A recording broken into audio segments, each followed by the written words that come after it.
இந்திய ஒன்றியத்தின் 7 கட்ட தேர்தல்களையும் மிகுந்த மகிழ்ச்சியோடு வாக்களித்து ஜனநாயக கடமையை மிக சரியாக நிறைவேற்றிய இந்திய ஒன்றிய மக்களுக்கு விடுதலை சிறுத்தைகள் கட்சியின் சார்பில் எங்கள் எழுச்சி தமிழர் அவர்களின் வாயிலாக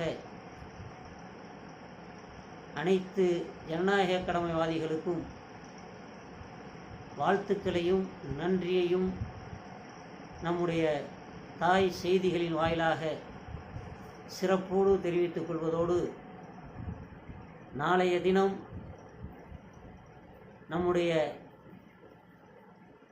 தென்னாட்டு காந்தி பேரறிஞர் அண்ணா, திராவிடத்தின் தந்தை பெரியார், சுயமரியாதை சிங்கம் தந்தை பெரியார், மக்களின் சிந்தனை ஓட்டத்தை சிறப்போடு வழிநடத்த வழிவகை செய்து தந்த தந்தை பெரியார் வழியில் பேனா முனையில் பல்வேறு அரசியல் தலைவர்களை எதிர்கொண்டு அனைவரிடத்திலும் வெற்றி வாகை சூடிய நம்முடைய டாக்டர் கலைஞர் அவர்களுடைய பிறந்த நாள் ஜூன் 3ஆம் தேதி, அதாவது நாளை முதல் இந்திய ஒன்றியத்திற்கான தேர்தல் அறிவிப்புகள் 4ஆம் தேதி வருகிறது. 4ஆம் தேதியிலிருந்து மக்கள் முகமலர்ச்சியோடு மறுமலர்ச்சியோடு எழுச்சியோடு கொண்டாட இருக்கின்ற நேரத்தில் தமிழகத்தில் நாளைய தினமே கொண்டாட்டத்தை ஆரம்பிக்கின்றோம். நம்முடைய அண்ணன் டாக்டர் கலைஞர் அவர்களுடைய பிறந்தநாள் மகிழ்ச்சி கொண்டாட்டத்தின் மூலமாக ஒரு காலத்தில் செய்தி உண்டு, வடக்கு வாழ்கிறது தெற்கு தேய்கிறது என்று. ஆனால் அந்த வாசகத்தை, அந்த செயல்பாட்டை, அந்த வழிமுறையை முற்றிலுமாக மாற்றி தெற்கு என்ன சொல்லுகிறது அதை நாங்கள் வடக்கில் கேட்கின்றோம் என்று கேட்க வைத்த மிகப்பெரிய அரசியல் ஜாம்பவான், இந்திய ஒன்றியத்தினுடைய வழிகாட்டியாக இருந்து சிறப்போடு பணியாற்றிய டாக்டர் கலைஞர் என்ற அனைவராலும் அன்போடு அழைக்கப்படுகின்ற நம்முடைய ஒப்பாரும் மிக்காரும் இல்லா தலைவர் அவர்களுடைய பிறந்த நாள் விழாவில் 100ஆண்டு விழாவிலும் அந்த கொண்டாட்டத்திலிருந்து தொடர்ந்து 5 ஆண்டுகள் அல்ல, 10 ஆண்டுகள் அல்ல, இன்னும் பல ஆண்டுகளுக்கு இந்தியா கூட்டணி தான் இந்தியாவை ஒருங்கிணைக்கும், இந்திய ஒன்றியத்தை வழிநடத்தும். அதற்கான வல்லமையை வழங்கிய மக்களுக்கு மீண்டும் நன்றியை தெரிவித்துக் கொள்ளுகின்றோம்.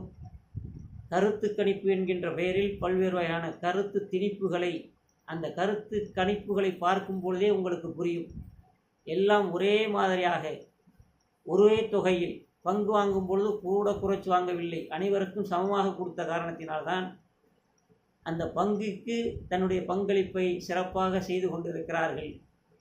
அது நடக்கட்டும், அதை பற்றி கவலை இல்லை.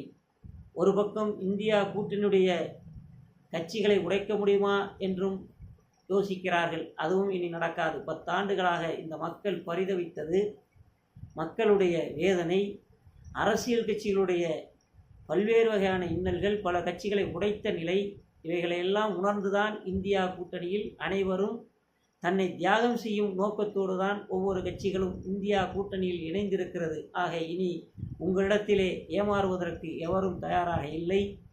இந்தியா கூட்டணி வலுவோடு இருக்கும். அந்த கூட்டணி அரசில் எங்களுடைய எழுச்சி தமிழர் அவர்களும் பங்கெடுப்பார்கள். அதுவே மிகப்பெரிய பலமாக இந்திய ஒன்றியத்திற்கு இருக்கும் என்பது உங்களுக்கும் புரியும் என்பதை சொல்லி, தியானம் செய்வதாக இருந்தாலும் அரசியல் சூழ்நிலைகளை வகுப்பதாக இருந்தாலும் இனி தென்னகம்தான் வழிகாட்டும், வட மாநிலங்கள் வழி செல்லும் என்பதை இந்த நேரத்தில் விடுதலை சிறுத்தைகள் கட்சியின் சார்பில் தெரிவித்துக் கொள்வது கருத்தியல் பரப்பு மாநில துணை செயலாளர் புதுக்கோட்டை MK ஷாஜஹான். இனி மக்கள் ஒற்றுமையாக, சிறப்பாக, சந்தோஷமாக, மகிழ்ச்சியாக, எந்தவிதமான அச்சப்பாட்டிற்கும் வழி இல்லாமல் மிக நிம்மதியாக இன மோதலோ, மொழி மோதலோ, மாநில மோதலோ அல்லது ஜாதிய மோதலோ இல்லாமல் இவைகளை எல்லாம் கடந்த காலங்களில் பிஜேபி அரசு தொடர்ந்து செய்து வந்தது என்பது உங்களுக்கு தெரியும். இனி அவைகள் எதுவும் இருக்காது. ஒன்றோடு ஒன்று கலந்து ஒட்டிலும் ஆம்பலுமாக ஒட்டி உறவாடி வாழுகின்ற வாழ்க்கை இனி இந்திய ஒன்றியத்தில் அமைந்து கொண்டிருக்கிறது. அமைவதோடு மாத்திரமல்ல, தொடர்ந்து அதுதான் நடக்கும் என்பதையும் இந்த நேரத்தில் உறுதியாக விடுதலை சிறுத்தைகள் கட்சியின் சார்பில் தெரிவித்துக் கொள்கிறோம். நன்றி.